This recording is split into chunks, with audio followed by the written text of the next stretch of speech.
dando continuidade aos trabalhos para a apresentação da pesquisa Mediação e Conciliação Avaliadas Empiricamente, Jurimetria para a Propositura de Ações Eficientes, compõe a mesa a conselheira Daldice Santana, do Conselho Nacional de Justiça, a juíza auxiliar da presidência do Conselho Nacional de Justiça, doutora Lívia Cristina Marques Pérez, a diretora executiva do Departamento de Pesquisas Judiciárias do Conselho Nacional de Justiça, senhora Gabriela Moreira de Azevedo Soares, a professora doutora da Faculdade de Economia e Administração da Universidade de São Paulo, doutora Luciana Romano Morilas, e o professor associado da Universidade de São Paulo, doutor Evandro Marcos Saido Ribeiro.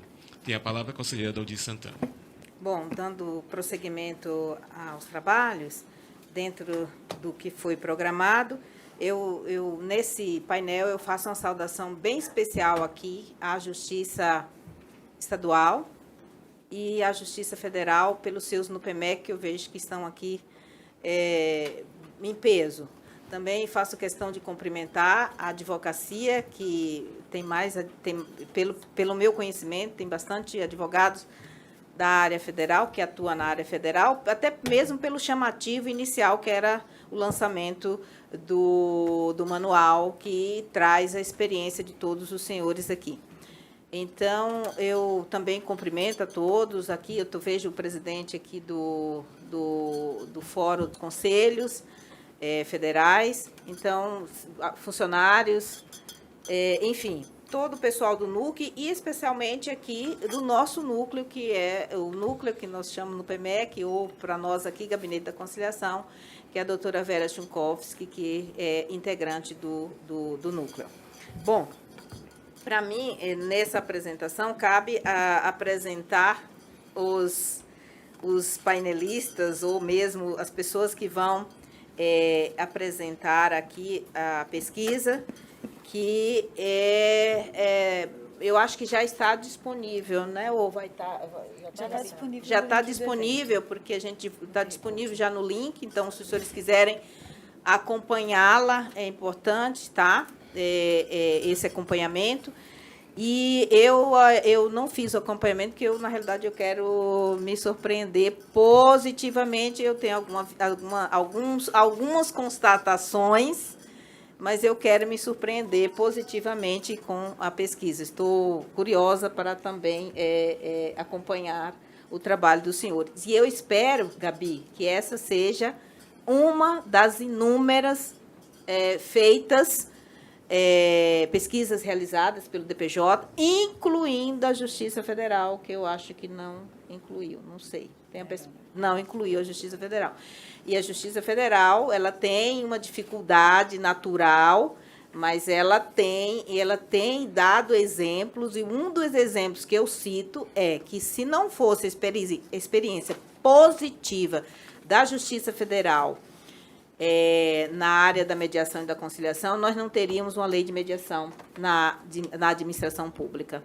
Então, isso é uma realidade que importou numa transformação do olhar do agente público. E ontem nós tivemos um evento, está tendo um evento na Fiesp, algo que não era nem sequer conversado, seria mediação e conciliação e mesmo arbitragem no crédito tributário.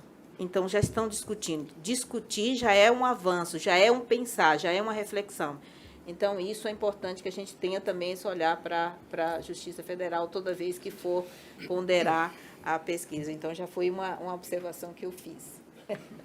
Bom, nós temos aqui do meu lado a Lívia, que eu sou suspeita para falar, mas eu vou me restringir a ler o currículo dela, tá?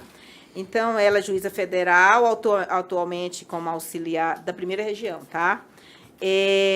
Juíza auxiliar da presidência, graduada pela Universidade Federal do Paraná, coordenadora do Pará, coordenadora do Centro do Sejusc do Amapá, diretora do Foro, recebeu em 2015 a menção honrosa do Prêmio Conciliar Legal pela desjudicialização na área da saúde. Nós temos também a Gabriela, a Gabi, que eu assim o chame, que é a diretora executiva do Departamento de Pesquisas Judiciárias do Conselho Nacional de Justiça. É ela que comanda toda a política do Justiça em números. Então, tem alguma dificuldade, é com a Gabi. Mesmo ela não... Agora ela é diretora, ela está no comando, mas ela está sempre trabalhou lá, ela é originária mesmo, funcionária, não tem risco de sair do CNJ por hora, né? Só se ela tiver algo mais alvissareiro. Mas ela é uma pessoa, é uma referência para apontamento, todos os tribunais que têm alguma dificuldade no preenchimento do módulo de produtividade, que é dali que a gente vai extrair toda a justiça em número mesmo, né? Como é que a justiça está se manifestando. Possui mestrado em estatística na Universidade Federal do Rio de Janeiro e é bacharela em estatística pela Universidade de Brasília. Nós temos também aqui do professor Luciano Romano Murilas, que é do... Desculpe, eu troquei o nome, doutora. Luciana Romano, professora, doutora em regime de dedicação integral à docência e à pesquisa na Faculdade de Economia e Administração de Ribeirão Preto, da Universidade de São Paulo, onde leciona várias disciplinas para o curso de administração, direito do trabalho, direito tributário, direito empresarial e direito internacional, graduada pelas Faculdades Integradas de São Paulo, possui doutorado e mestrado em linguística, língua portuguesa e graduação pela Universidade Estadual Paulista Júlio de Mesquita. Dentre diferentes interesses de pesquisa, pesquisou programas de sustentabilidade, em conjunto com a Universidade de Bolonha, financiado pela FAPESP. Atualmente coordena o grupo de pesquisa Habeas Data, Centro de Estudos de Pesquisas em Jurimetria, que estuda possíveis aplicações do direito no mundo ao mundo dos negócios. Nós temos o professor Evandro, o professor é professor associado na Universidade de São Paulo, Faculdade de Economia, Administração e Contabilidade de Ribeirão Preto. Mestre e doutor em Física pela Universidade de São Carlos. Pós-doutorados pela IFGW, Instituto de Pesquisa Gleben-Wattingen, Unicamp, e pela Instituto de Física de São Carlos, USP. A área de atuação em pesquisa, ciência de dados, sistemas complexos, teoria de redes, business analytics, legal analytics. Vinculado ao grupo de pesquisa Habeas Data, Centro de Estudos e Pesquisa em Jurimetria. Com a palavra, Gabi, a doutora Lívia. Vamos lá, doutora Lívia. Bom dia a todos.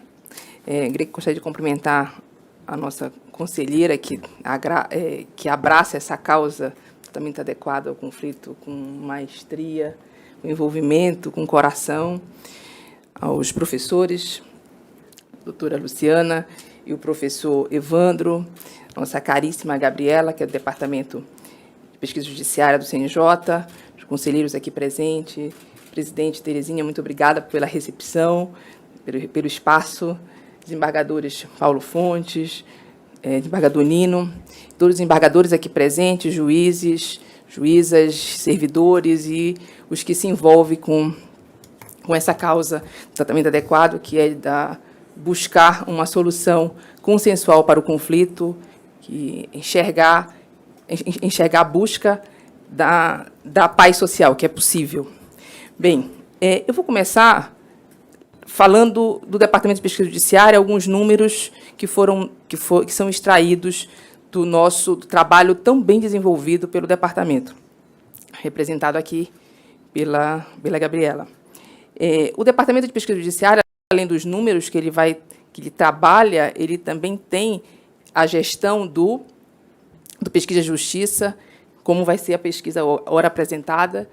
É um programa permanente do CNJ e que vai no intuito de levantar dados justamente para a gestão. A gente não pode pensar em gestão hoje sem dados. Diante disso, qual é o quadro do Poder Judiciário para o ano base de 2018? Nós temos hoje um universo de quase 80 milhões de processos. O maior número desses processos ele vai estar na estadual, 62.988.000, quase 63 milhões. A Justiça Federal, o Justiça do Trabalho, os tribunais superiores, eleitoral e militar.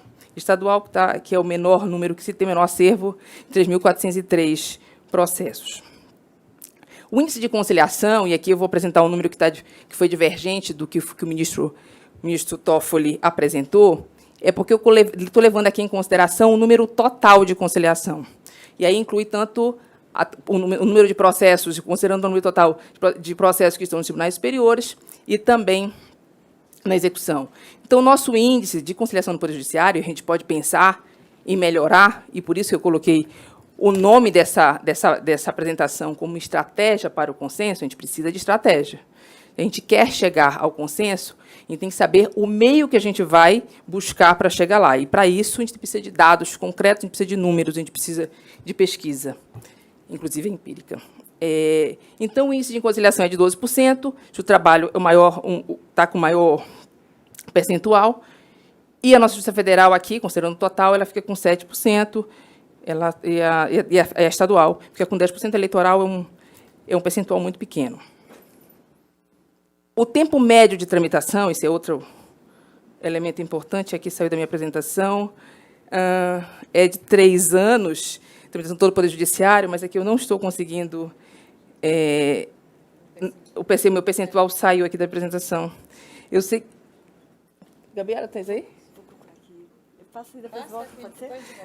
Bem, diante disso, o nosso quadro, o quadro de dados do Poder Judiciário é esse. Nós temos uma conciliação ainda muito modesta, que ela precisa avançar, e existe uma política institucionalizada no Conselho Nacional de Justiça. Nós temos hoje também uma estrutura normativa que permite o tratamento adequado do conflito. No âmbito do CNJ, a Resolução 125, ela tem uns vetores de regulamentação, de capacitação, de articulação de gerenciamento e de plano de ação com acompanhamento de resultado. Então, e são atribuições do CNJ. Por quê? Porque ele é a necessidade, já foi vista a necessidade de se trabalhar a pacificação pelos meios alternativos, pelos meios adequados, além da cultura da sentença. Então, dentro da regulamentação, cabe ao CNJ estabelecer diretrizes para a implementação da política, os critérios, inclusive critérios de merecimento para a promoção e remoção de magistrados, levando em conta a adoção dos meios adequados, dos meios consensuais, cabe a normatização da atuação de conciliadores, mediadores e facilitadores, estabelecimento de parâmetros remuneratórios de mediadores, foi o que ocorreu no final do ano passado, com a resolução. Cabe ao CNJ também pensar na capacitação de conciliadores, mediadores, servidores e facilitadores, articulação, que aí eu acho que é o trabalho mais delicado, que é quando ele vai buscar o que a conselheira faz diuturnamente, é fazer articulação com todos os integrantes do sistema de justiça, as entidades públicas e privadas, agências reguladoras, gerencia o cadastro de conciliadores e mediadores judiciais, e agora a gente está trabalhando com um plano de ação mais efetiva, com o estabelecimento do plano de ação e acompanhamento de resultados. Nesse plano de ação, desde o final do ano passado, na gestão do ministro Toffoli, foi instituído um programa também adequado, que é o programa Resolve. Visando o impulso da política, mediante projetos temáticos específicos para a consolidação e ampliação dessa política de tratamento adequado. Então, há uma troca de experiência. O que se quer é troca de experiência entre tribunais e o estímulo e cooperação ao cumprimento de metas dirigidas ao judiciário. Metas, quem tem que pensar que não são estabelecidas, não é o CNJ que está estabelecendo metas para cumprimento. Hoje, as metas elas são construídas pelos órgãos do Poder Judiciário. Em todas as reuniões preparatórias, antes do encontro nacional do Poder Judiciário, essas metas são discutidas pelos tribunais e são fixadas. Então, esse trabalho do CNJ, vamos buscar, é um trabalho cooperativo, tanto não só na construção da meta, mas também de como essa meta ela vai ser cumprida. Bem, dentro dos projetos específicos, nós temos o Resolve Previdenciário, só para benefício por incapacidade, que se busca ali, eu acho que a gente tem que pensar no judiciário uno. No caso das ações previdenciárias, elas têm ações previdenciárias tanto no âmbito federal como estadual, e a ideia do projeto específico é o estabelecimento de parâmetros uniformes para tratamento das causas relativas aos benefícios por incapacidade, tanto na federal como na estadual, na competência delegada e acidentária. Então, esse programa ele visa a expansão daquele modelo de conciliação remota via ETRBI, que é uma equipe da Procuradoria-Geral Federal, visa a capacitação dos peritos médicos. Nós estamos com um curso agora, que vai ser um curso online, em que ele está em andamento, visa uma capacitação de magistrados estaduais e servidores na matéria previdenciária, padronização de quesitos periciais mínimos mediante formulário eletrônico no PJE e operacionalização de uma rede nacional do Poder Judiciário na temática previdenciária. O que a gente precisa conversar, a gente não dá para a gente ficar isolado, cada um fazendo a sua parte no seu gabinete. A gente precisa trocar ideias, eu acho que é muito importante isso, a gente chegar, tanto o Judiciário Federal, Estadual, aquilo que pode ser cada qual pode contribuir para o engrandecimento da matéria. Então, uma outra questão interessante é que, dentro desse projeto específico do Previdenciário, é a adequação no PJE de um campo, uma questão simples, mas pode gerar um resultado grande, incluir no cadastro de ação um campo específico para a inserção do número de benefícios, a capacitação, como eu já falei, dos peritos médicos via EAD, a gente já está, um curso que está em andamento. Há um grupo de trabalho no CNJ, que foi constituído agora em 2019, para tratar desses quesitos, dessa aquisitação mínima do laudo pericial, cadastro nacional, pensando já num cadastro nacional de peritos com polos regionais de atuação, e um tema muito delicado, mas que a gente tem que se debruçar sobre isso, seria a uniformização dos honorários periciais, porque tem distorção entre o Conselho de Justiça Federal e o Conselho Nacional de Justiça. Acho que a gente não pode deixar passar ao largo, essa é uma questão delicada. Hoje, a Justiça Federal está passando por um sério problema, que estamos sem recursos para pagar os peritos. Os nossos peritos estão desde janeiro, eles estão sem pagamento, a gente tem que cuidar dessa situação. E tem um grupo de trabalho especificamente para isso. Tem também o Resolve, dentro desse plano pensando nesse plano de ação, de estratégia de ação dentro do tratamento adequado. Existe uma atuação do CNJ com relação aos planos econômicos da poupança, uma forma de incentivar que melhore as taxas de adesão àquele acordo coletivo que foi homologado pelo STF.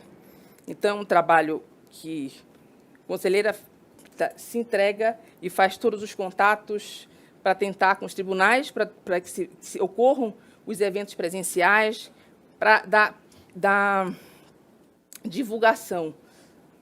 Aqui há a possibilidade de poupadores, aqueles que têm as ações judiciais, que eles podem aderir ao acordo coletivo que foi homologado pelo STF. No âmbito dos conselhos profissionais das execuções fiscais, também tem um trabalho específico. Está se buscando hoje, há uma pesquisa em andamento para se levantar quais são os meios de cobrança que os conselhos profissionais eles estão utilizando na cobrança da dívida ativa. É uma questão aqui bem específica da Justiça Federal, buscando aqui o que se quer na constatação desse dado, e aí veio uma contribuição enorme do nosso Departamento de Pesquisa Judiciária na elaboração do formulário eletrônico, para que eles nos respondam, e, a partir disso, a gente tenha um panorama de como está sendo feita a cobrança dos créditos dos conselhos, para se pensar em estímulo, uma cobrança judicial e fomento às sessões conciliatórias. E, por fim, já estou finalizando, eu queria... É o tempo médio aqui. Sim, tá. Depois eu vou voltar só para passar o tempo médio dos do tempo médio de tramitação dos processos. Mas eu queria, já que eu já cheguei aqui no Resolve,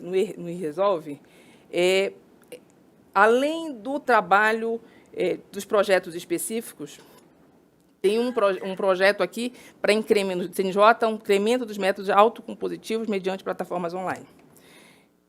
A ideia é que já tem a primeira fase, já está em andamento, que foi um acordo de cooperação técnica que foi celebrado com a Senacom, Secretaria Nacional do Consumidor, recentemente, para desenvolvimento de uma plataforma que integre o consumidor.gov ao PJE.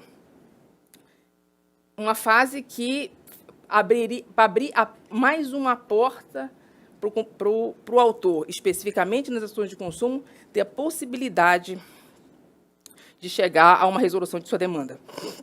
Essa ferramenta ela já está em desenvolvimento, e o que se busca é que, a partir de agosto, a gente consiga colocar ela em funcionamento em alguns tribunais pilotos. Bem, vou voltar aqui. Ah, sim.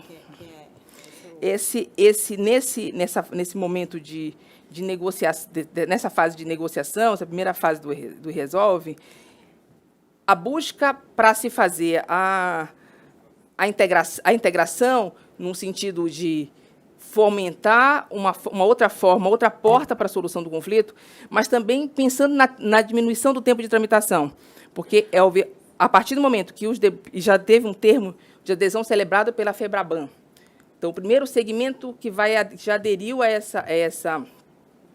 ao termo ao acordo de cooperação técnica foi o segmento bancário. A partir do momento que com a adesão, aquele demandado, se não for obtida a conciliação, a resolução da controvérsia no âmbito do consumidor.gov, aquela demanda já volta mediante citação, já volta para o PJE e a citação vai ser eletrônica. Então, há um ganho de tempo considerável.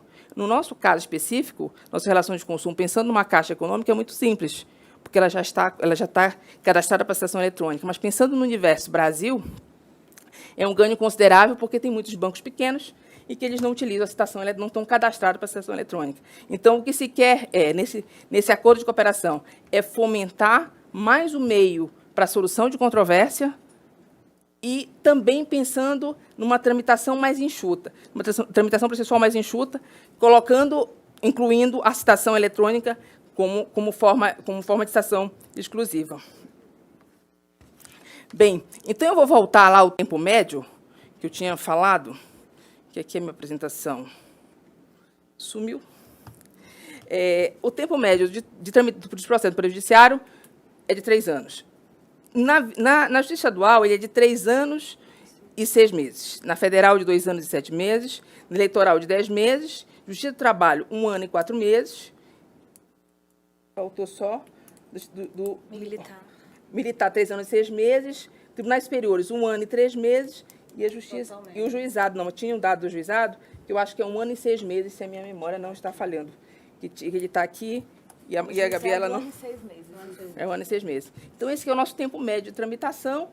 Então, por exemplo, no âmbito dessa plataforma, dessa integração da plataforma consumidor.gov ao PJE, se o prazo que vai ser dado para os demandados ali é um prazo de 10 dias, imagina o quanto isso não vai repercutir numa ação no juizado, se a gente conseguir resolver nesses 10 dias, o quanto isso não repercute numa ação de juizado, que o seu tempo médio é de 1 ano e 6 meses. Bem, eu fiz essa apresentação para deixar expresso aqui o trabalho que vem sendo desenvolvido pelo CNJ, a importância que o Conselho dá tratamento adequado, e eu vou encerrar aqui a minha participação e repassando a palavra para a conselheira Daldice. Muito obrigada. Obrigada, Lívia.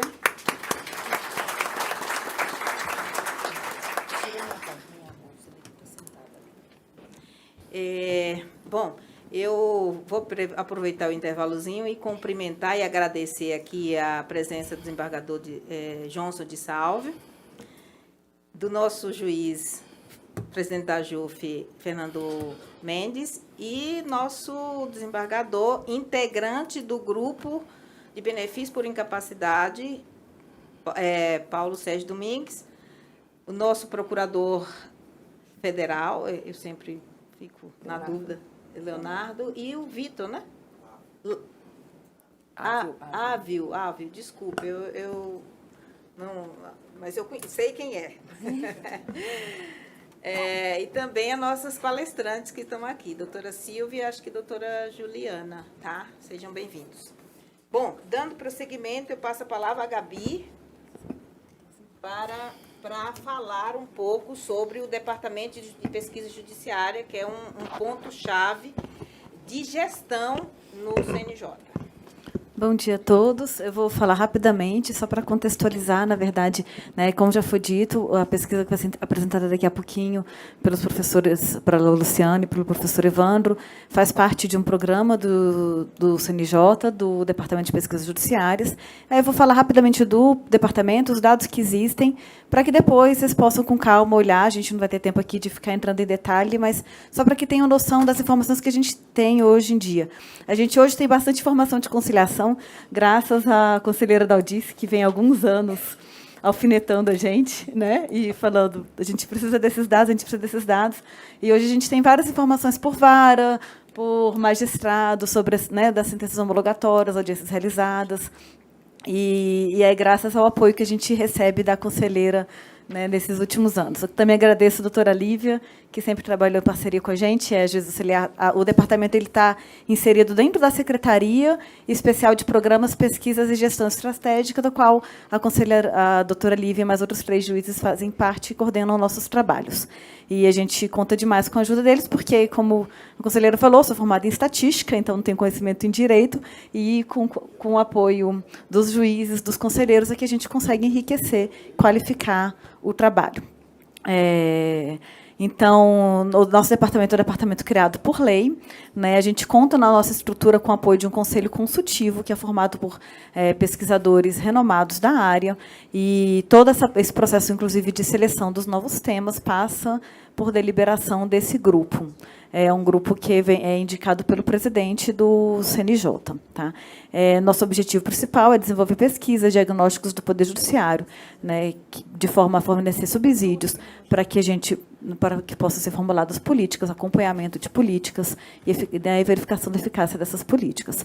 Então, e também, obviamente, disseminar as informações, transparência, né, publicidade dos dados do Poder Judiciário. Então, eu vou falar aqui principalmente do programa Justiça Pesquisa, né, que é o motivo pelo qual a gente está aqui hoje presente, para a apresentação da pesquisa que foi realizada pela USP. Essa pesquisa faz parte da 3ª edição, então, é um programa que começou em 2012. A cada biênio, aproximadamente, a gente lança editais novos, né, porque tem toda a fase de escolha dos temas pelo Conselho Consultivo, depois a gente faz um edital público de chamamento, né, para todas as instituições sem fins lucrativos. Há uma avaliação das propostas recebidas, aquelas propostas melhores, né, em termos, elas são pontuadas pela metodologia, abrangência regional, né, vários critérios, referência bibliográfica trazida. Com base nisso, é feita a seleção da melhor pesquisa contratada, e aí vem a contratação e tem 1 ano para fazer. Então, esse é um programa. Então, a gente começou a primeira publicação ocorreu em 2015, da primeira edição, a segunda em 2017, a gente agora está terminando o ciclo do edital de 2017, com as publicações de 2019, tem 4 já no ar, falta apenas mais uma sobre especialização de serventias, que deve sair em breve. E aí é justamente uma inovação do ministro Toffoli, como foi dito aqui na abertura, pela conselheira, é que essas pesquisas sejam entregues e publicadas em eventos onde participa o público-alvo a quem interessa. Né? Antigamente não era feito assim, era feita uma entrega coletiva das 6 juntas e acabava se perdendo pelo grande volume de informações, de temas totalmente distintos, porque aqui a gente tem saúde, justiça criminal, direito da criança, oitiva de criança, então são temas, e conciliação, são temas bastante mistos. E a gente está na 4ª edição, se tiver alguma universidade interessada aqui, estamos com a 2ª convocação em aberto. A primeira convocação já foi encerrada, dia 30 de abril, de 3 temas, 2 no âmbito criminal e 1 sobre a questão da política previdenciária. Agora a gente está com um edital em aberto sobre a situação do negro, a efetividade da desburocratização, com um caso prático na questão da paternidade socioafetiva, para objetivar, né, a avaliação dessa desburocratização, e ações possessórias e conflitos coletivos. São os 3 temas em aberto até dia 23 de junho, a gente está recebendo proposta. E o edital está no nosso site do departamento. Só para que tenha uma ideia, a gente tem algumas modalidades, né, o departamento ele tem essa modalidade de contratação, via parceria com universidades, instituições sem fins lucrativos, mas a gente também tem uma massa de dados grande que a gente recebe dos tribunais, com o qual a gente produz o que a gente chama de relatórios internos, né, com a própria equipe, que é uma equipe multidisciplinar, que tem estatística, direito, sociologia, ciências políticas, letras. A gente tem um pouquinho de cada coisa, uma equipe pequena, mas que tem um pouquinho de cada área de formação. A gente produz relatórios na medida do interesse da alta administração, das demandas, né, da Secretaria Especial. Então, em 2019, a gente já teve 3 relatórios publicados, feitos pela própria equipe. Nosso ciclo de publicação é mais forte no segundo do que no primeiro semestre, porque justamente nessa fase inicial a gente está recebendo os dados, validando, criticando. Então, agora a gente começa a conseguir ter os dados mais consolidados para começar a fazer as publicações para fora. Algumas publicações de 2018, os temas são bem variados. E o Justiça em Números, que acho que é a publicação mais conhecida, que desde 2005 nunca foi interrompida, independente de troca de gestão, é uma série contínua, um fluxo contínuo, instituído por uma resolução, começou lá na Resolução 15, em 2005, acho que 2005, bem antiga, depois foi substituída para 76, em 2009, e desde então a gente vem recebendo periodicamente as informações. Aqui também, apesar de a gente estar no último dia, hoje é dia 31 de maio, último dia para recebimento de arquivo de revista, mas se tiver alguém interessado em mandar um artigo, estamos recebendo. A gente tem uma revista eletrônica, a gente segue as regras da CAPES, ainda não temos qualis, mas queremos. A gente tem o sistema de parecerista, avaliação de parecerista pelo sistema duplo cega. Tá? Então, o nosso e-mail é revistacnj@cnj.jus.br. Qualquer tema relativo ao Poder Judiciário está em aberto. Estamos recebendo até hoje. Infelizmente, hoje já é o último dia, mas lançaremos semestre que vem outro número também, tá? Outro volume. E também, se tiver alguém com interesse, com doutorado na área, que tem interesse em ser parecerista, também pode mandar um e-mail que a gente receberá com muito prazer. A gente também tem aplicativos para dispositivos móveis, são 3 aplicativos desenvolvidos pela própria equipe, né, que a gente tem TI também na nossa equipe, pela própria equipe do departamento. A gente tem um aplicativo do CNJ em Números, que traz as informações praticamente em tempo real, atualiza a cada 2 horas, dos dados da produtividade de cada conselheiro. Então, se quiserem ver a produtividade da conselheira da Audice, está lá. Tem lá o acervo, a data, quantos processos há mais de 5 anos, tem uma série de informações por classe, PP, etc. Justiça aqui, ele vai mostrar um mapa das unidades judiciárias. Então, ele vai sempre usar a sua localização geográfica. Então, aqui com certeza vai aparecer o TRF como a mais próxima, né? Mas ela é um mapa que mostra a unidade judiciária mais próxima, dependendo do segmento de justiça que você deseja. E do Supremo, parecido com o do CNJ, são os dados do próprio Supremo. Aqui, no caso, as informações são fornecidas pelo Supremo, né? O CNJ a gente puxa pelo próprio PJE, mas do Supremo os dados são compilados e são gerados pelo Supremo, a gente só faz a visualização na forma de aplicativo. E a gente também, outra forma de publicação, além dos relatórios físicos e dos aplicativos, são os painéis. Os painéis são interativos, são atualizados dependendo do painel, dependendo da periodicidade com que o dado chega ao CNJ, são atualizados diariamente, mensalmente, anualmente. A gente tem 5 painéis. O do Justiça em Números, o mais conhecido, todos os dados que a gente recebe. É claro que o relatório, por ser um arquivo PDF, ele não pode... não daria para a gente fazer um relatório com 1000 páginas, né, com todos os indicadores. Então, todos os indicadores ficam no painel e podem ser consultados de forma livremente por tribunal, por segmento, por ano. Tá? A gente tem indicador de produtividade, despesa, força de trabalho. Aqui é só um convite a olhar, não tem como a gente se aprofundar. módulo de produtividade mensal, e aqui a gente tem várias informações sobre conciliação, então é possível escolher a unidade judiciária, observar o índice de conciliação de cada unidade judiciária, de cada magistrado, os sejusques, tem relação de todos os sejusques, georreferenciados, né? Então, é um banco de dados, um painel um pouco lento de consulta, a gente precisa trabalhar para melhorar a performance, mas é um painel bastante rico em termos de conteúdo de informação, né? E ele é atualizado, ele roda diariamente, mas a frequência de envio dos dados para o CNJ é mensal. Então, a gente tem dado atualizado até, está final de maio, a gente tem dado atualizado aqui até de abril, né? De 2015 até abril de 2019. Um outro painel de demanda repetitiva, processos sobre estados, repercussão geral, recurso repetitivo, IRDR e IAC. Um de socioambiental, né, bem eclético. Aí a gente tem também aqui consumo de papel, de água, de copos descartáveis, né, também sobre a questão da sustentabilidade. E um painel de violência doméstica contra a mulher também, parecido com o do módulo de produtividade. A gente tem os dados da produtividade, os dados, né, de número de processos julgados, baixados, etc. Também. É isso. Mas gostaria de agradecer a presença. Obrigada, conselheira. Obrigada, doutora Lívia, pelo apoio. Obrigada a todos.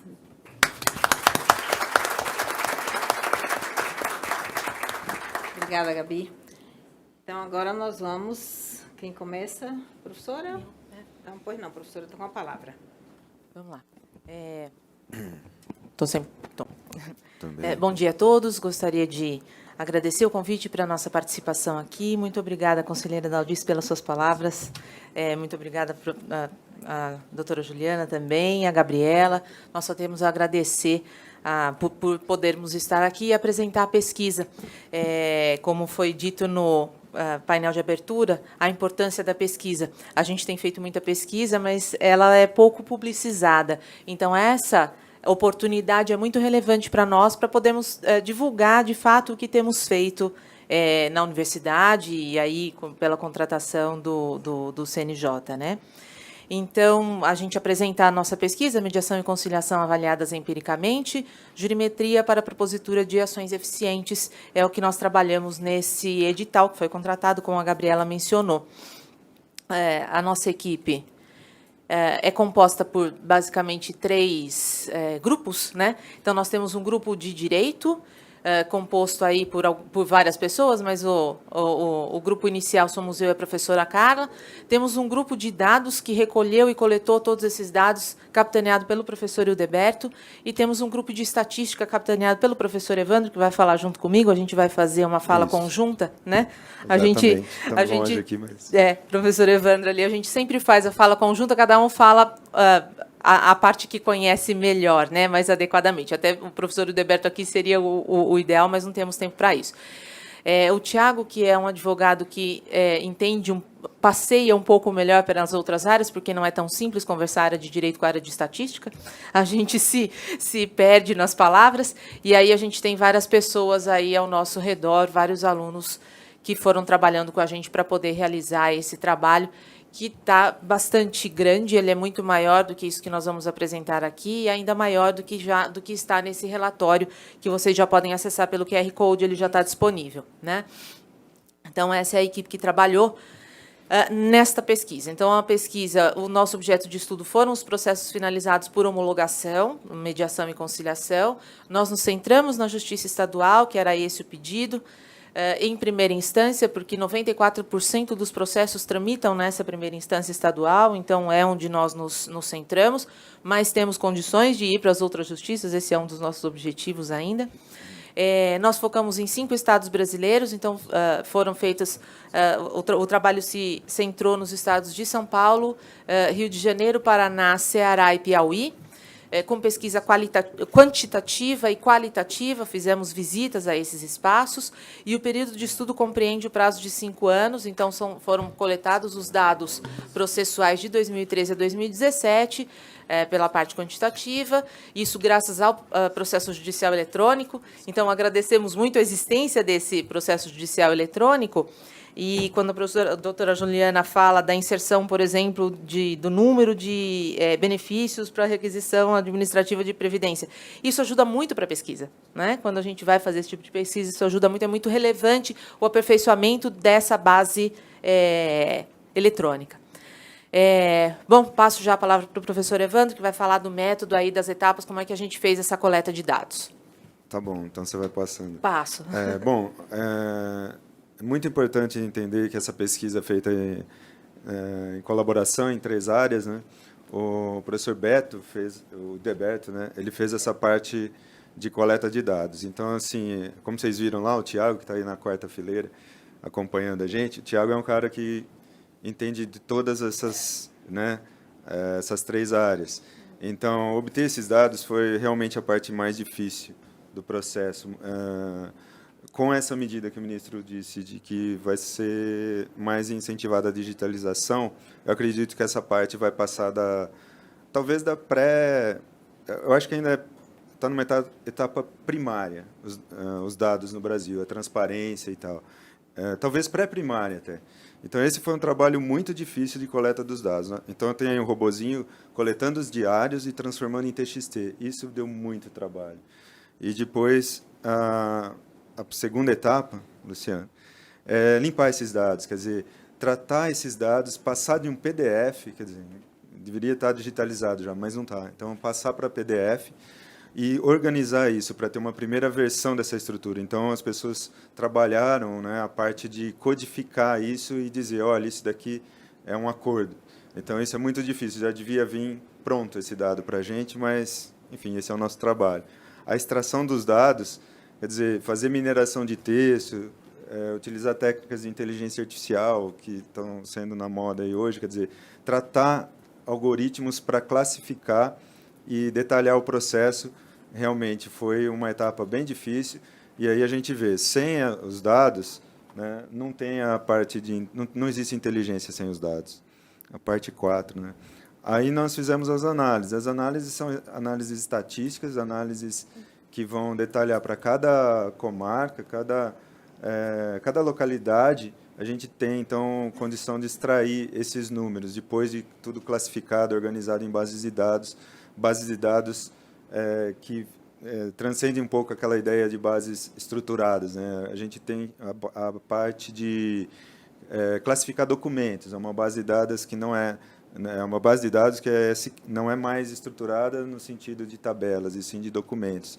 E aí nós, pela primeira vez, fizemos um mapeamento do processo. Aplicamos uma técnica considerada né, de engenharia e tal, aplicamos para a área de processos que a gente está analisando. E essa parte é de movimento de processos. Depois de identificado, extraímos novamente todos os movimentos dos processos que identificamos por editais, e para cada processo pegamos toda a sequência, as datas e movimentos, e fizemos, então, um mapeamento desse processo, tiramos estatísticas e tempos, né? E vamos apresentar para vocês uma parte disso. Então, ao todo foram, numa etapa inicial, 126 milhões de editais, isso porque nós consideramos vários anos na pesquisa, e depois essa identificação que foi feita inicialmente, ficamos com 1.400.000 processos, nesses estados apenas, de São Paulo, Rio de Janeiro, Paraná, Ceará e Piauí. Então, essa identificação automática levou a esse foco, a esses processos, né, Luciano? E, depois disso, a gente analisou também, para cada estado, né, para cada município, nós verificamos algumas características socioeconômicas, para poder, então, definir uma amostra de localidades que seriam semelhantes para a gente também fazer uma pesquisa qualitativa, né? Então, além da parte... essa técnica de análise de dados é uma análise estatística. Então, definimos isso a partir de estatística e depois fizemos a parte de análise de dados, tanto quantitativa quanto qualitativa também para isso. Foram 93 entrevistas nesses estados, 37 cidades visitadas, e tiramos, depois a Luciana vai falar mais a respeito dessa parte, que foi ela que coordenou, né? Vamos ver a próxima parte. Tá. Então, agora com a Luciana. Só para a gente dizer o que foi que a gente visitou. Então, esses foram os... Você está voltando. Foi demais. Esses foram os estados... aqui. Ih, gente. Está respondendo demais aqui. Fizemos um relato fotográfico, a gente tem condições de fazer análise da arquitetura judiciária, achamos que era relevante verificar se o espaço do Sejus, ou mesmo das salas de conciliação, eram adequados, né? Então, tem essa resposta. E incluímos, durante a pesquisa, um questionário com os advogados, que inicialmente não estava previsto. Como os advogados foram muito mencionados pelos magistrados e servidores entrevistados, decidimos incluir um questionário com os advogados e conseguimos agregar essas informações também à pesquisa. Então, aqui foram as cidades visitadas, né? A gente procurou fazer a visita, as cidades foram escolhidas de maneira estatística, mas a gente também fez um ajuste geográfico, porque esse país é grande demais, infelizmente não dá para a gente visitar exatamente o que a gente queria, né? Só para mencionar, a gente tem todos os dados, exceto os dados do Estado do Paraná, nós não temos os dados do Estado do Paraná disponível. Então, o que inicialmente parece ser muito transparente, parece que a gente tem todos os dados, do Paraná, por exemplo, a gente não tem. A gente tem a resolução, por exemplo, do número dos processos, ela é de 2009. Os números não estão regulares até hoje, nós temos mais de 10 anos. Então, tem muitos dados, muitos achados de pesquisa que nós encontramos que eram inesperados, né? Então, tem muita coisa ainda para explorar. A gente aqui está mostrando só uma casquinha, né? Dos resultados, o professor Evandro vem falando, então, da gestão do processo. Essa dificuldade... Volta um pouquinho. Aí. Bom, a dificuldade com os dados, né? Ela foi realmente maior parte do tempo. Nesse período de 1 ano, na verdade, ele foi reduzido por questões de ter esses dados na forma correta e relatórios, enfim. Mas, olha só, essa gestão do processo, essa técnica de mineração de processos, na verdade, de processo industrial. Então, você analisa uma atividade, as atividades que vão acontecendo, você marca, né? Nesse caso aqui, um processo, ele foi identificado num edital, e aí depois nós levantamos os registros dos movimentos. Ou seja, todas as atividades. Tem um início e tem um movimento 1, 2, 3, isso tem uma tabelinha com isso. A gente fez essa tabela e tal, e aí depois o software passou para um diagrama, né? Então, é isso que eu vou mostrar para vocês. Para isso, a gente tem um vídeo que ele não está funcionando nesse slide. Peço, então, para o pessoal passar o vídeo. Ele tem um vídeo de 7 minutos, se não me engano. E ele mostra isso, que é como você, a partir dos dados, para qualquer localidade, aqui a gente fez para Guarulhos, né? Então, a gente abre os dados que nós tabulamos com todos os movimentos de cada processo. E aí você tem na primeira coluna a identificação do processo. Você tem também isso para todos os processos, né? Depois eu vou mostrar filtros. E depois isso é identificado. Olha, esse processo, o que aconteceu com esse processo? Quais foram os movimentos? Então, eu tenho a tabela de movimentos desse processo. A ordem e tudo mais está só registrada aí. Eu tenho as datas que esses movimentos ocorreram e tudo registrado. O padrão da data permite até milissegundos, enfim, mas aqui é ano, mês e dia. Então, os registros são muito importantes, né, porque isso vai permitir que o software analise esse padrão. Eu tenho os assuntos, né, que aí está despesas condominiais. Tem a classe, procedimento comum. E com isso você importa os dados e a parte de matemática, de combinar conjuntos, cria um mapa desse processo, onde você tem todas as medidas, tudo que está acontecendo resumido num mapa, né? Então, o fluxo do processo, quer dizer, como que acontece esses movimentos, então fica mapeado com frequências. Então, por exemplo, a petição juntada, 31.781 vezes ocorreu esse movimento nessa localidade, né? E você tem como mudar de frequência absoluta para tempo, né? Então, aqui eu estou colocando, por exemplo, tempo mediano, 48 horas para passar de petição juntada para termo de audiência digitalizada. Você pode ver qual processo que durou mais nisso também, nesses movimentos. Cada tipo de movimento, né? Então, por exemplo, você tem ali 34 meses um processo demorou para documento juntado para petição juntada. Mas, assim, isso não é que foi diretamente, pode ter outros caminhos. Esse é um mapa reduzido. Você pode ter mais informações. O tempo médio, por exemplo, é 3,4 dias. Então, fluxos, setas que estão mais grossas, 25 semanas para trânsito julgado a partes para petição juntada. E, com isso, você faz um raio-x em todo o processo. Então, isso que eu disse para vocês, essa técnica é a primeira vez que isso é aplicado, né, nessa área. E você tem como ver tempos médios de distribuído livremente para remetido ao DJE, e investigar isso para tentar ver gargalos, que fala no processo de produção, né? Então, verificar isso nessa... E a gente pode fazer isso, ilustrar esse processo. Essa animação significa cada disco amarelinho é um processo que está passando de um movimento, de um tipo de movimento para outro. E vocês veem que, às vezes, tem uns que vão mais rápido, outros mais demorados. Mesmo que... E o remetido ao DJE, né, quer dizer, nessa etapa eu falei para o Luciano, olha, isso aqui é muita coisa, não dá para melhorar isso. Ela falou, isso aí é uma etapa mais burocrática, tudo tem que passar aí. Ok, mas está demorando tempo. Então, assim, como a Gabi falou, eu sou físico, então eu vejo isso, olha, está demorando muito, tem muita... isso é um gargalo, quer dizer. Então, como melhorar isso? Talvez essa digitalização, que foi o que o ministro falou, vai atacar esses problemas, né? Mas, enfim, essa técnica, esse método, né, a gente tem como tirar tempos de todas essas etapas, tem como verificar menos atividades. Como que eu posso resumir esse processo ainda mais? Então, claro, existem outras etapas entre esses movimentos, mas eu posso ver, olha, 42 dias para arquivado provisoriamente, a partir de certidão de publicação expedida, uma coisa desse tipo, 44 horas remetida ao DJE para certidão de publicação. Decisão, 12 dias de petição juntada para decisão, conclusos para decisão, enfim. Eu posso expandir essa árvore. Se eu colocar 100%, aí fica uma coisa extremamente complexa, porque nós vimos também assim, quais são as características de cada movimento, de cada processo. Praticamente, que a Luciana fala, cada processo é um caso, cada caso é um caso. É verdade, mas ele pode ser mapeado, reduzido num esquema, assim, numa figura que você tem médias, que você tem estatísticas. E você pode recuperar também cada caso com essas estatísticas, né? Então, agora vai ter uma parte ali na estatística que vai mostrar as estatísticas. Por exemplo, uma visão geral.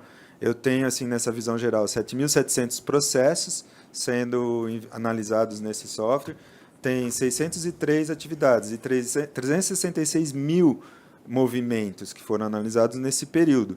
As atividades, como eu falei para você, algumas atividades mais burocráticas são mais frequentes, né? Mas a decisão entra ali no sexto, eu acho.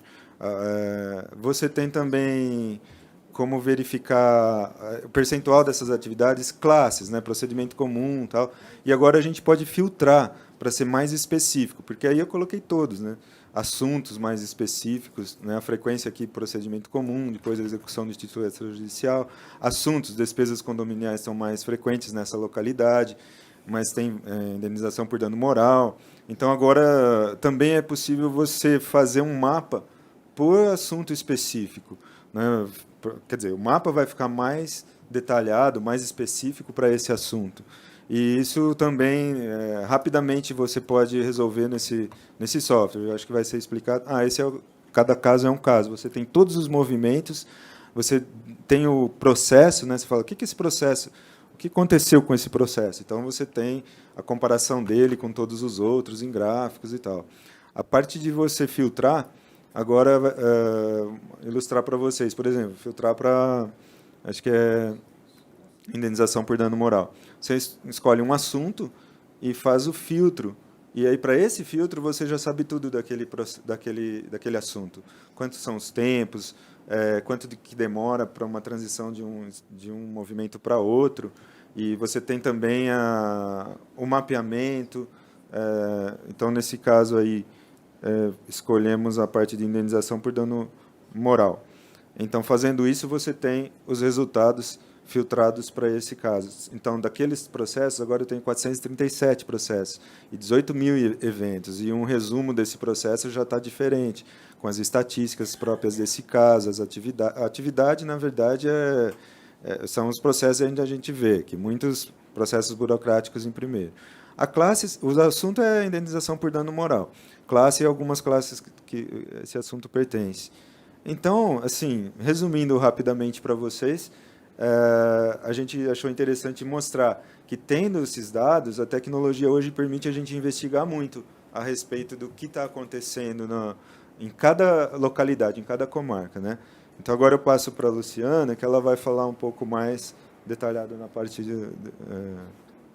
qualitativo. Aí, a partir disso, então, a gente faz uma análise jurídica do que significam todos esses números. Então, se a gente conseguir, por exemplo, reduzir alguma das etapas burocráticas, talvez a gente apresse o processo, a ocorrência do processo. Essa é uma das conclusões. Bom, ainda sobre gestão do processo, que é um dos resultados que a gente trouxe para cá, essa parte aqui foi coletada a partir das entrevistas. Quer dizer, como é que o processo está andando? Então, a gente identificou que tem dois tipos de andamento do processo. Na hipótese pré-processual, ele caminha desse jeito. Então, tem uma reclamação em que a parte vai diretamente ao Sejusc, que isso só acontece nas cidades onde há Sejusc, e não são todas as cidades que têm. É feito um convite que vai ser feito pela própria parte, pelos Correios ou pelo oficial de justiça. Muitas pessoas disseram que pelo oficial de justiça isso causa um constrangimento para as partes já não querem vir para a conciliação. Onde já se viu? Você mandou o oficial de justiça bater na minha porta? Né? Para pessoas mais simples, isso é muito complexo, né? Então, pela própria parte, pelos Correios, acaba sendo mais fácil. Pelo oficial de justiça também fica muito demorado, porque não chega no lugar, né? O oficial de justiça não consegue chegar em lugares mais difíceis, né? De acesso mais dificultado por conta de violência. Bom, tem o convite, acontece a audiência. Na audiência vai ter... A audiência pode ser feita pelo conciliador, que é um servidor, um voluntário ou um estagiário, né? Acontecendo acordo, vai para homologação, não acontecendo acordo, vai para arquivamento. Esse na hipótese pré-processual. Na hipótese pré-processual, a partir da designação de audiência, porque, como a gente viu, cada caso é um caso, ocorrem muitas variáveis antes da designação da audiência, né? Dependendo da forma como cada vara trabalha. Se tem Sejusc, há varas que enviam ao Sejusc, há varas que não enviam ao Sejusc. Há varas que preferem fazer audiência na própria vara. Fazendo audiência na própria vara, nessa audiência na própria vara, há varas que fazem com o conciliador, há varas que o juiz não acredita que o conciliador seja uma boa forma de realizar essa audiência e ele mesmo realiza essa audiência. Havendo acordo, o juiz homologa, não havendo acordo, segue o processo. Há casos, então, em que o juiz decide enviar esses processos ao Sejusc. Enviando ao Sejusc, existem casos em que o Sejusc é mais autônomo e ele mesmo marca, define a data de realização dessa audiência, conforme a sua própria pauta. Existem casos em que o próprio juiz define, e aí é caso a caso, né? Tem cidades em que a primeira vara marca a audiência na segunda, a segunda vara na audiência na terça, e eles definem desse jeito, cada caso define a sua forma, a seu modo. Sendo no Sejusc que a audiência sempre vai ser realizada por conciliador, né? Tendo acordo, o juiz homologa, não tendo acordo, segue o processo, né? Essa é a parte de gestão processual que a gente identificou. A gente vê que existe uma autonomia total do magistrado, que é ele que decide a forma de condução do processo. Isso é bastante positivo, porque o magistrado pode adequar a sua conduta à forma daquela região, como é mais adequado para se resolver o problema lá, né? Existe uma confusão entre mediação e conciliação, muito poucos servidores e até magistrados conseguem identificar, de fato, qual é a diferença entre mediação e conciliação, tanto com relação aos seus objetivos, quanto com relação ao seu funcionamento. Então, ainda falta, a gente percebeu que ainda falta algum tipo de formação nesse sentido. E a gente identifica, então, a realização de cursos que possibilitaria uma melhor condução do processo e, obviamente, melhores resultados de conciliação com maior pacificação social, que é o grande objetivo aí. O próprio ministro, na abertura, mencionou a pacificação social como sendo um grande objetivo da conciliação. Bom, dos resultados, a gente tem ainda mais 4 resultados a apresentar aqui, né? Fatores influenciadores do resultado. Ih, gente, está dando problema no... Aqui. Pronto. Fatores influenciadores do resultado, então. A gente tem a duração do processo, influencia a movimentação do processo, o IDH, a matéria, o facilitador da sessão e a característica das partes. Bom, com relação à duração do processo, isso foi avaliado bem...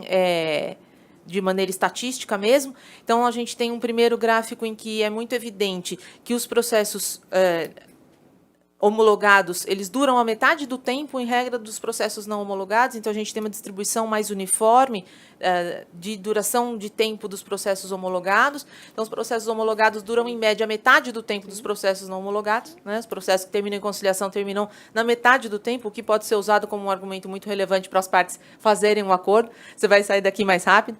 ou não, porque a gente sabe que tem partes interessadas na demora do processo. Então, é interessante a gente ver esses dados dessa forma. Com relação ao IDH, esse gráfico ficou bastante interessante, foi de uma conversa que a gente teve depois. Evandro, acho que você explica isso melhor. Não, passa mais um, só para ter o... Tá. A gente estava buscando assim, né, o que está impactando em movimentos de processo. Então, assim, você consegue menos movimentos por processo se você tiver um IDH municipal menor. Assim, não é tão alinhado, mas ele deu significância estatística. Então, você tem municípios que têm um menor IDH municipal, tem menos movimentos por processo. E com outros municípios com IDH maior, aí você tem mais movimentos por processos. A relação, se for ver essa linha azul, seria essa relação ideal, seria uma média. Quer dizer, na média, quem estaria ali? Aguaí, Guarulhos? Quer dizer, mas é só para ter uma referência. A parte cinza ali é um intervalo de confiança de 95% de confiança, mas a cada 0,1 de IDH, você aumenta movimentos por processo, quase 10 movimentos por processos a mais. E aí a gente, no relatório em PDF que vocês têm acesso online, a gente fez uma comparação entre as cidades que estão próximas aí, porque a ideia seria avaliar cidades que têm realidades semelhantes. Então, a gente avaliou, comparando aí os dados de Luiz Correia e Silva Jardim, que são duas bolinhas que estão próximas ali. As cores das bolinhas são de acordo com os estados, né? E o tamanho dela de acordo com a população.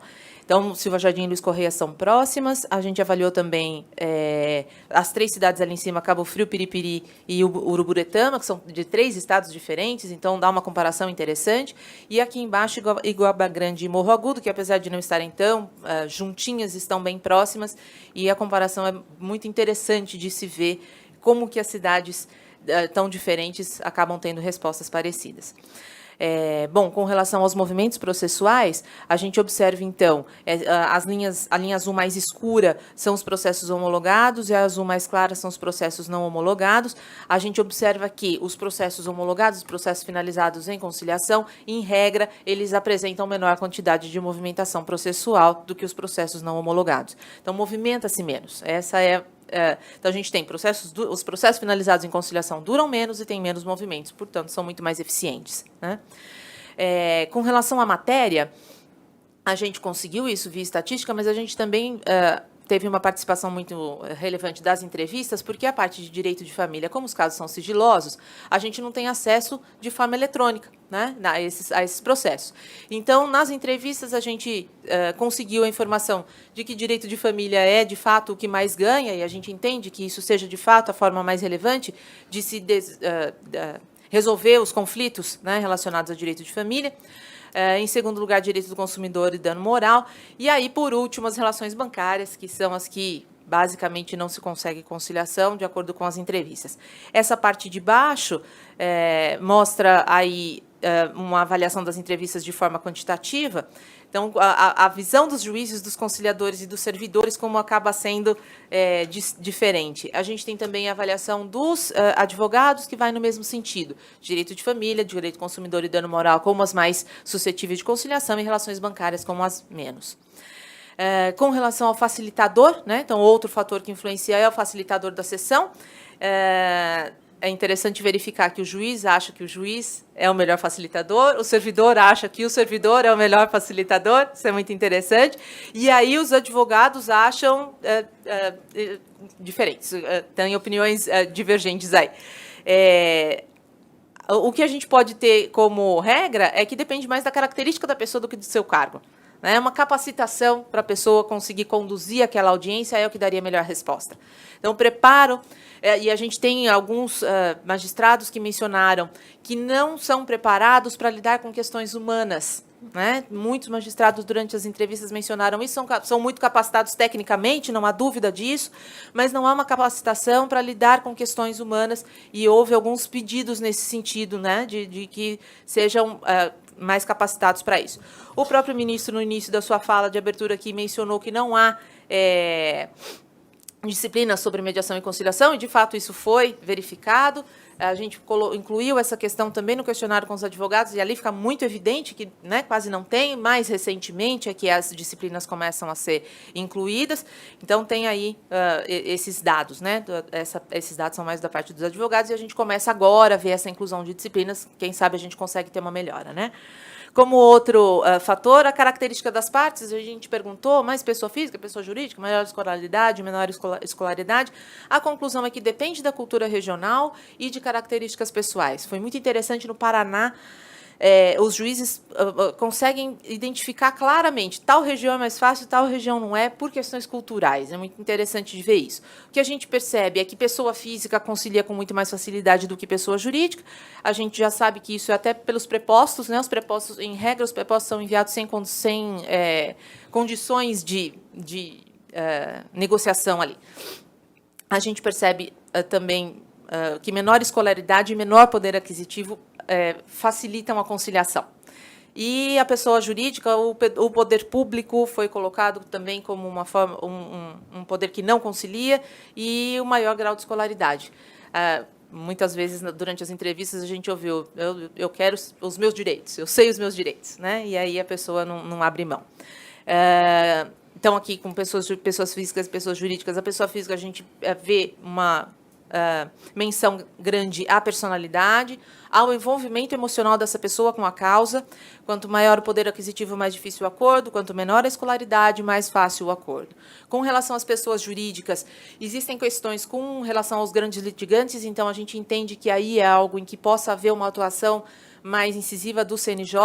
Bancos, poder público e empresas de telecomunicações são aquelas que não fazem acordo, então talvez fazer algum tipo de ação nessas áreas consiga aumentar, né, a chance de acordo. Os prepostos não têm poder de decisão e um medo de abertura de precedentes.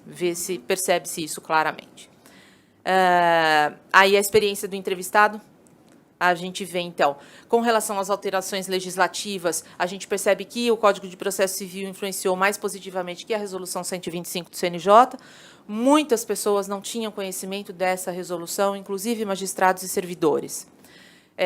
Com relação às audiências obrigatórias, há uma controvérsia, muitas pessoas entendem como positivo, porque coloca as pessoas na mesa de negociação, mas muitos entendem como negativo, por exemplo, nas questões bancárias, que já se sabe que não vai ter acordo, isso aumenta simplesmente mais uma fase do processo. Isso aumenta a pauta, a falta de profissionais qualificados para a realização dessas audiências, e foi muito mencionada a remuneração dos facilitadores. Esses facilitadores não são remunerados, portanto, não se empenham, né, ou também não existem tantos facilitadores. Né? A gente sabe que em vários estados existem conciliadores voluntários, mas a gente percebe que existem muitos lugares em que falta esse tipo de profissional.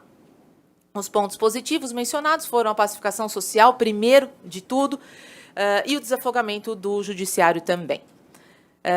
Com relação à estrutura física, a gente percebe que a estrutura física ela traz mais acolhimento, né? Então, existe um certo pavor do jurisdicionado de estar presente num tribunal suntuoso. As salas de audiência precisam estar mais adequadas à conciliação, mas uma entrevista foi muito relevante de um magistrado, achei muito interessante o ponto de vista dele. Indicaram a juíza coordenadora do Sejus que indicou que eu conversasse com ele. Ela falou, não, converse com ele porque ele é contra. Aí eu fui conversar, achei interessante ver o ponto de vista dele. E aquele Sejus que era considerado bem estruturado. Então, tem 5 salas de conciliação. E aí esse juiz me diz o seguinte, aquele Sejus que é horrível, porque tem 5 salas de conciliação, mas elas não são privadas porque elas são super pequenas e com divisórias eu consigo ouvir o que está acontecendo na sala do lado. O ar-condicionado deixa aquela sala congelada, ninguém fica confortável ali para fazer um acordo e não tem janela.